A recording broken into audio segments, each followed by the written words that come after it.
ನಮಸ್ತೆ ಎಲ್ರಿಗೂ, ನಾನು ಶೋಭಾ. ಈ ರುಚಿಕರವಾದ ಬ್ರೇಕ್ಫಾಸ್ಟ್ನ ರೆಡಿ ಮಾಡ್ಕೊಳ್ಳೋದಕ್ಕೆ ಮನೆಯಲ್ಲಿ ಸ್ವಲ್ಪ ತರಕಾರಿ, ಒಂದು 10 ನಿಮಿಷ ಟೈಮ್ ಇತ್ತು ಅಂದರೆ ಸಾಕು. ತುಂಬ ಕಡಿಮೆ ಸಮಯದಲ್ಲಿ ಈ ಸೂಪರ್ ಬ್ರೇಕ್ಫಾಸ್ಟ್ನ ರೆಡಿ ಮಾಡ್ಕೋಬೋದು. ಇದನ್ನು ರೆಡಿ ಮಾಡ್ಕೊಳ್ಳೋದಕ್ಕೆ ಕುಕ್ಕರ್ ಆಗ್ಬೋದು ಮತ್ತು ಯಾವುದೇ ಒಂದು ಮಸಾಲೆನ ರುಬ್ಬೋದಾಗ್ಬೋದು, ಯಾವುದು ಕೂಡ ಬೇಡ. ತುಂಬ ಇನ್ಸ್ಟೆಂಟಾಗಿ ರೆಡಿಯಾಗುವಂತಹ ಒಂದು ಸೂಪರ್ ಲಂಚ್ ಬಾಕ್ಸ್ ಇದು. ಖಂಡಿತ ಟ್ರೈ ಮಾಡಿ. ಇವಾಗ ಮಾಡೋ ವಿಧಾನ ನೋಡೋಣ. ಇವಾಗ ಗ್ಯಾಸ್ ಆನ್ ಮಾಡಿ ಒಂದು ಪಾತ್ರೆನ ಬಿಸಿ ಇಟ್ಟು ಸ್ವಲ್ಪ ಎಣ್ಣೆ ಹಾಕ್ತಾ ಇದ್ದೀನಿ. ಎಣ್ಣೆ ಸ್ವಲ್ಪ ಚೆನ್ನಾಗಿ ಬಿಸಿ ಆಗ್ತಾ ಇದ್ದಾಗೆ 1 ಪೀಸ್ ಆಗುವಷ್ಟು ಚಕ್ಕೆ, ಒಂದೇ ಒಂದು ಪಲಾವ್ ಎಲೆನ ಹಾಕ್ಕೊಂಡು ಇವಾಗ ಇದಕ್ಕೆ ನಾನು ಈರುಳ್ಳಿ ಹಾಕ್ತಾ ಇದ್ದೀನಿ. ಈರುಳ್ಳಿ ಬಂದು 2 ಈರುಳ್ಳಿ ಮೀಡಿಯಮ್ ಸೈಜು, ಸ್ವಲ್ಪ ಹಸಿ ಕರಿಬೇವಿನ ಎಲೆಗಳನ್ನ ಹಾಕ್ಕೊಂಡು ಈರುಳ್ಳಿನ ನಾವು ಸ್ವಲ್ಪ ಫ್ರೈ ಮಾಡ್ಕೊಳ್ಳೋಣ. ಮಧ್ಯೆ ಮಧ್ಯೆ ಚೆನ್ನಾಗಿ ಮಿಕ್ಸ್ ಮಾಡ್ಕೋತಾ ಒಂದೇ 1 ನಿಮಿಷ ನಾವು ಈರುಳ್ಳಿನ ಫ್ರೈ ಮಾಡಿಕೊಂಡು ಆಮೇಲೆ ಉಳಿದ ಪದಾರ್ಥಗಳನ್ನ ಸೇರಿಸೋಣ. ಇವಾಗ ಈರುಳ್ಳಿ ಈ ರೀತಿ ಫ್ರೈ ಆಗಬೇಕಾದ್ರೆ 1 ಸ್ಪೂನ್ ಆಗುವಷ್ಟು ಶುಂಠಿ ಬೆಳ್ಳುಳ್ಳಿ ಪೇಸ್ಟನ್ನು ಹಾಕ್ತಾಯಿದ್ದೀನಿ. ಶುಂಠಿ ಬೆಳ್ಳುಳ್ಳಿ ಪೇಸ್ಟ್ ಇಲ್ಲ ಅಂದರೆ ಸ್ವಲ್ಪ ಬೆಳ್ಳುಳ್ಳಿನ ಸಣ್ಣ ಸಣ್ಣದಾಗಿ ಹೆಚ್ಚು ಕೂಡ ಸೇರಿಸ್ಬೋದು.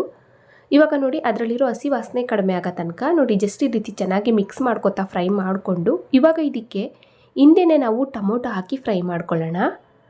ಟೊಮೊಟೊ ಬಂದು 2 ಟೊಮೊಟೊ ಹಾಕಿದ್ದೀನಿ. ಹಣ್ಣಾಗಿರೋ ಅಂಥದ್ದು ಮೀಡಿಯಮ್ ಸೈಜು 2 ಟೊಮೊಟೊನ ಹಾಕಿ ಟೊಮೊಟೊನೂ ಕೂಡ ಸ್ವಲ್ಪ ಚೆನ್ನಾಗಿ ಮಧ್ಯೆ ಮಧ್ಯೆ ಮಿಕ್ಸ್ ಮಾಡ್ಕೊತಾ ಫ್ರೈ ಮಾಡ್ಕೋಬೇಕು. ಉರಿನ ಆದಷ್ಟು ಮೀಡಿಯಮ್ ಫ್ಲೇಮಲ್ಲಿ ಅಡ್ಜಸ್ಟ್ ಮಾಡಿಕೊಂಡು ಟೊಮೊಟೊನ ನಾವು ಪೂರ್ತಿಯಾಗಿ ಸಾಫ್ಟ್ ಆಗೋ ತನಕ ಫ್ರೈ ಮಾಡ್ಕೋಬೇಕು. ಇವಾಗ ನೋಡಿದ್ರಲ್ಲ, ಒಂದು 70% ಆಗುವಷ್ಟು ಟೊಮೊಟೊ ಚೆನ್ನಾಗಿ ಫ್ರೈ ಆಗಿದೆ ನೋಡಿ. ಇದೇ ರೀತಿಯಾಗಿ ಸ್ವಲ್ಪ ಚೆನ್ನಾಗಿ ನಾವು ಟೊಮೊಟೊನ ಫ್ರೈ ಮಾಡಿಕೊಂಡು ಇವಾಗ ಒಂದ್ಸಲ ನಾವು ಚೆನ್ನಾಗಿ ಮಿಕ್ಸ್ ಮಾಡ್ಕೊಳ್ಳೋಣ. ಆಮೇಲೆ ಉಳಿದ ಪದಾರ್ಥಗಳನ್ನ ಸೇರಿಸೋಣ.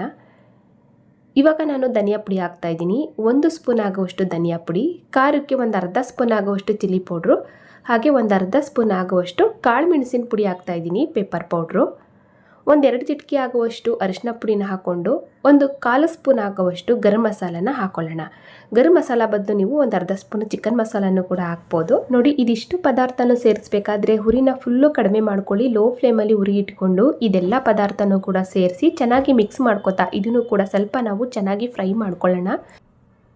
ಇವಾಗ ನೋಡಿ, ಈ ರೀತಿ ಎಣ್ಣೆ ಬಿಡೋ ತನಕ ನಾನು ಮಸಾಲೆನ ಚೆನ್ನಾಗಿ ಫ್ರೈ ಮಾಡಿಕೊಂಡು ಇವಾಗ ನಾನು ಇದಕ್ಕೆ ತರಕಾರಿ ಹಾಕ್ತಾಯಿದ್ದೀನಿ. ತರಕಾರಿ ಬಂದು ನಮಗೆ ಇಷ್ಟ ಬಂದಿರುವಂಥ ತರಕಾರಿಗಳನ್ನ ನಾವು ಹಾಕಿ ಮಾಡ್ಕೋಬೋದು. ಇದೇ ಥರ ತರಕಾರಿನ ಹಾಕ್ಬೇಕನ್ನೋದಿಲ್ಲ. ಇಲ್ಲಿ ನಾನು 2 ಕ್ಯಾರೆಟ್ ಹಾಕಿದ್ದೀನಿ, ಮೀಡಿಯಮ್ ಸೈಜು 2 ಕ್ಯಾರೆಟು, ಸ್ವಲ್ಪ ಹುರುಳಿಕಾಯಿ, ಹಾಗೆ ಸ್ವಲ್ಪ ಆಲೂಗೆಡ್ಡೆನೂ ಕೂಡ ಹಾಕಿದ್ದೀನಿ. ಅಂದರೆ ಒಂದೇ ಒಂದು ಆಲೂಗೆಡ್ಡೆ ಮೀಡಿಯಮ್ ಸೈಜು, ಸ್ವಲ್ಪ ಸಿಪ್ಪೆ ತೆಗೆದು ಸಣ್ಣ ಸಣ್ಣದಾಗಿ ಹೆಚ್ಚಿ ಸೇರಿಸಿರೋ ಅಂಥದ್ದು. ಇವಾಗ ನಾವು ಈ ವೆಜಿಟೇಬಲ್ಸ್ಗಳನ್ನ ಸ್ವಲ್ಪ ಚೆನ್ನಾಗಿ ಮಿಕ್ಸ್ ಮಾಡ್ಕೊತಾ ಫ್ರೈ ಮಾಡ್ಕೋಬೇಕು. ಸ್ವಲ್ಪ ತಳಕ್ಕೆ ನೀರು ಹಾಕಿ ಮಧ್ಯೆ ಮಧ್ಯೆ ನಾವು ತಿರುಗಿಸ್ಕೊತಾ ಒಂದು 3-4 ನಿಮಿಷ ನಾವು ಈ ತರಕಾರಿಗಳನ್ನ ಫ್ರೈ ಮಾಡ್ಕೊತು ಅಂದರೆ ಒಂದು 70% ಆಗುವಷ್ಟು ತರಕಾರಿ ಬೆಂದೋಗುತ್ತೆ. ಸಣ್ಣ ಸಣ್ಣದಾಗಿ ಹೆಚ್ಚಿರೋದ್ರಿಂದ ತುಂಬ ಹೊತ್ತು ಟೈಮ್ ಏನು ತಗೊಳ್ಳಲ್ಲ. ಮತ್ತು ತರಕಾರಿನ ನಾವು ಫ್ರೈ ಮಾಡ್ಕೋಬೇಕಾದ್ರೆ ಸ್ವಲ್ಪ ಉಪ್ಪು ಹಾಕೋಣ. ಒಂದು ಅರ್ಧ ಕಪ್ ಆಗುವಷ್ಟು ತಳಕ್ಕೆ ನೀರು ಹಾಕಿ ಚೆನ್ನಾಗಿ ಮಿಕ್ಸ್ ಮಾಡಿಕೊಂಡು ಒಂದು ಪಾತ್ರೆನ ಮುಚ್ಚಿ ನಾವು ಒಂದು 3-4 ನಿಮಿಷ ನಾವು ಮಧ್ಯೆ ಮಧ್ಯೆ ಮಿಕ್ಸ್ ಮಾಡ್ಕೊತಾ ತರಕಾರಿನ ಬೇಯಿಸ್ಕೊಂಡ್ರೆ ಆಯಿತು. ತುಂಬ ಬೇಗ ಬೆಂದೋಗುತ್ತೆ. ನೋಡಿ, ನಾನು ಕೂಡ ಸ್ವಲ್ಪ ರುಚಿಗೆ ಉಪ್ಪು ಹಾಕಿದ್ದೀನಿ. ತಳಕ್ಕೆ ಸ್ವಲ್ಪ ನೀರು ಕೂಡ ಹಾಕ್ಕೊಂಡು ನೋಡಿ ಈ ರೀತಿ ಚೆನ್ನಾಗಿ ಮಿಕ್ಸ್ ಮಾಡ್ಕೊತಾ ಒಂದು ಪಾತ್ರೆನ ಮುಚ್ಚಿ ನಾನು ತರಕಾರಿನ ಒಂದು 3-4 ನಿಮಿಷ ಫ್ರೈ ಮಾಡ್ಕೊತಾ ಇದ್ದೀನಿ. ಇವಾಗ ಫೈನಲಿ ನಾನು ಕೂಡ ಫ್ರೈ ಮಾಡಿಕೊಂಡು ಕ್ಯಾಪ್ ಓಪನ್ ಮಾಡಿ ತೋರಿಸ್ತಾ ಇದ್ದೀನಿ. ನೋಡಿದ್ರಲ್ಲ, ತರಕಾರಿನೂ ಕೂಡ ಎಣ್ಣೆ ಬಿಟ್ಟು ಚೆನ್ನಾಗಿ ಫ್ರೈ ಆಗಿದೆ. ಒಂದು 70% ಆಗುವಷ್ಟು. ತುಂಬ ಮೆತ್ತಗಾಗೋ ತನಕ ಬೇಯಿಸ್ಕೋಬಾರ್ದು. ನೋಡಿ, ಇಷ್ಟಾದರೆ ಸಾಕು. ಒಂದು ಸಲ ಚೆನ್ನಾಗಿ ಮಿಕ್ಸ್ ಮಾಡಿಕೊಂಡು ಆವಾಗಲೇ ನಾವು ರೆಡಿ ಮಾಡಿ ಇಟ್ಕೊಂಡಂಥ ರೈಸ್ ಹಾಕಿ ಚೆನ್ನಾಗಿ ನಾವು ಮಿಕ್ಸ್ ಮಾಡ್ಕೋತು ಅಂದರೆ ಒಂದು ಸೂಪರ್ ಬ್ರೇಕ್ಫಾಸ್ಟು ರೆಡಿಯಾಗೋಗುತ್ತೆ. ಮನೆಯಲ್ಲಿ ನಾರ್ಮಲ್ ಆಗಿ ನಾವು ಉಪಯೋಗಿಸೋ ಅಕ್ಕಿಯಿಂದ ಸ್ವಲ್ಪ ಉಪ್ಪು ಹಾಕಿ ಉದುದ್ರಾಗಿ ಅನ್ನನ ರೆಡಿ ಮಾಡಿ ಇಟ್ಕೊಂಡಿದ್ದೆ, ಅದನ್ನು ಸೇರಿಸಿದ್ದೀನಿ. ಫೈನಲಿ ಸ್ವಲ್ಪ ಕೊತ್ತಂಬರಿ ಸೊಪ್ಪು ಹಾಕಿ ಚೆನ್ನಾಗಿ ನಾವು ಮಿಕ್ಸ್ ಮಾಡಿಕೊಂಡು ಗ್ಯಾಸ್ ಆಫ್ ಮಾಡ್ಕೊಳ್ಳೋಣ. ನಿಮ್ಗೆ ಇಷ್ಟ ಇತ್ತು ಅಂದರೆ ಕೊನೆಯಲ್ಲಿ ಒಂದು ಅರ್ಧ ಹೋಳು ನಿಂಬೆ ರಸನೂ ಕೂಡ ಹಿಂಡ್ಬೋದು. ಇಲ್ಲಿ ನಾನು 2 ಟೊಮೊಟೊ ಹಾಕಿರೋದ್ರಿಂದ ನಿಂಬೆ ರಸ ಏನು ಹಿಂಡ್ತಾ ಇಲ್ಲ, ಅದೇ ಹುಳಿ ಸಾಕಾಗುತ್ತೆ. ನಿಮ್ಗೆ ಇಷ್ಟ ಇತ್ತು ಅಂದರೆ ಮಾತ್ರ ನೀವು ನಿಂಬೆ ರಸನ ಸೇರಿಸಿ.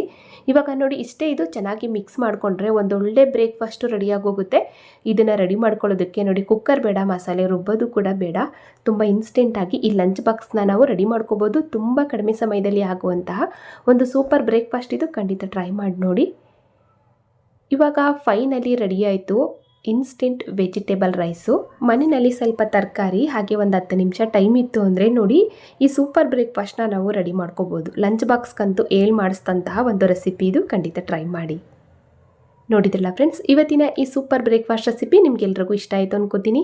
ಇಷ್ಟ ಆದರೆ ಲೈಕ್ ಮಾಡಿ, ಶೇರ್ ಮಾಡಿ. ಹಾಗೆ ಇದೇ ರೀತಿ ಇನ್ನಷ್ಟು ಈಜಿ ರೆಸಿಪಿಗಳಿಗಾಗಿ ನೋಡಿ ತಿಳಿ ಮಾಡಿ ಕಲಿ ಚಾನಲ್ನ ಸಬ್ಸ್ಕ್ರೈಬ್ ಮಾಡ್ಕೊಳ್ಳಿ, ಹಾಗೆ ಬೆಲ್ ಬಟನ್ ಕೂಡ ಕ್ಲಿಕ್ ಮಾಡಿ. Thank you for